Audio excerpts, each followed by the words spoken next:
Chapter 70. A better knowledge of creation is necessary.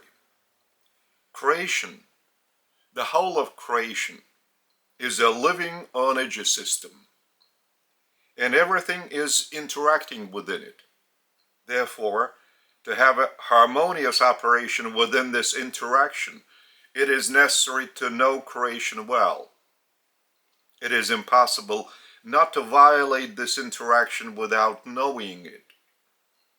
However, one's knowledge of creation is profound, provided that one is merging with its source and center, with the Father, and merging evermore.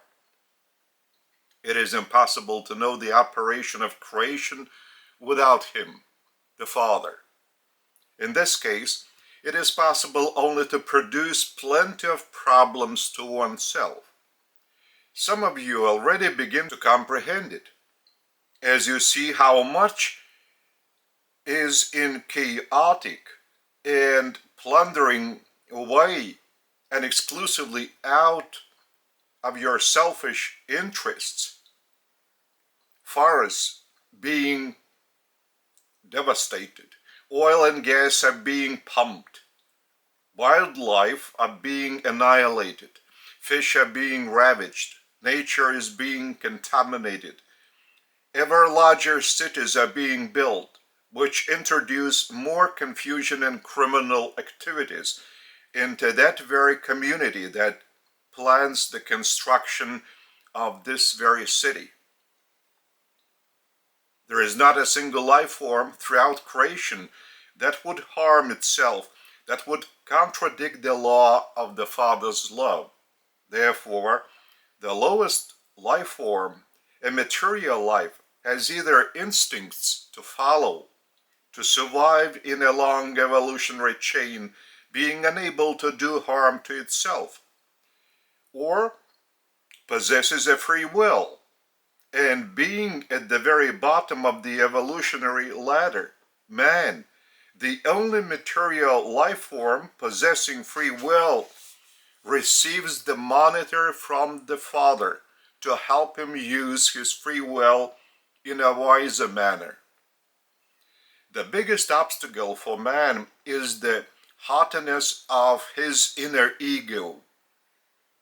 He cannot believe that there are higher spiritual and real beings, spirits, who also have their own bodies, only these bodies of theirs do not have material expression.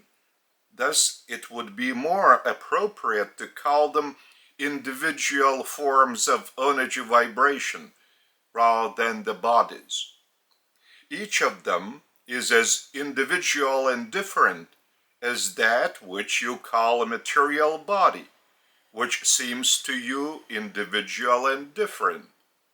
Only your current body is very heavy and consists of the energy vibrations that are very low, and because of this, your material eyes can see it.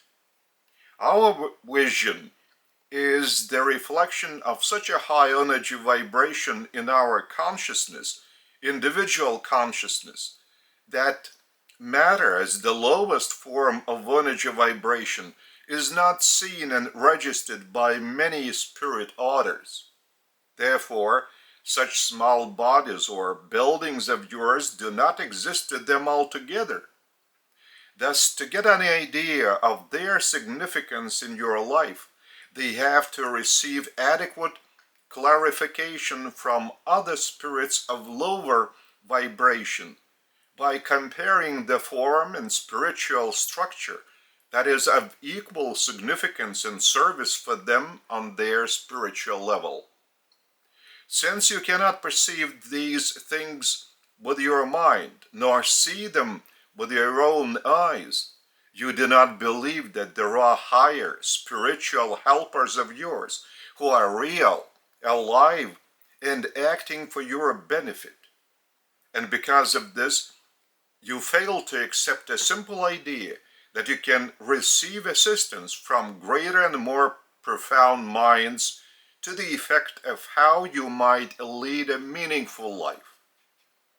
And it is merely due to this that you trust that what you are being told by a small group of people who are far from being the most intelligent among your brethren, and even such a group of people who do not follow wisdom altogether, and whom you call scientists or politicians. By refusing to look upon the ambience with a more penetrating mind, you completely miss a possibility to expand the keenness of your mind, since you trust a fake infallibility of democracy or science. This direction is leading you to degeneration because you stop growing as individuals by your own activity, by your own creative activity.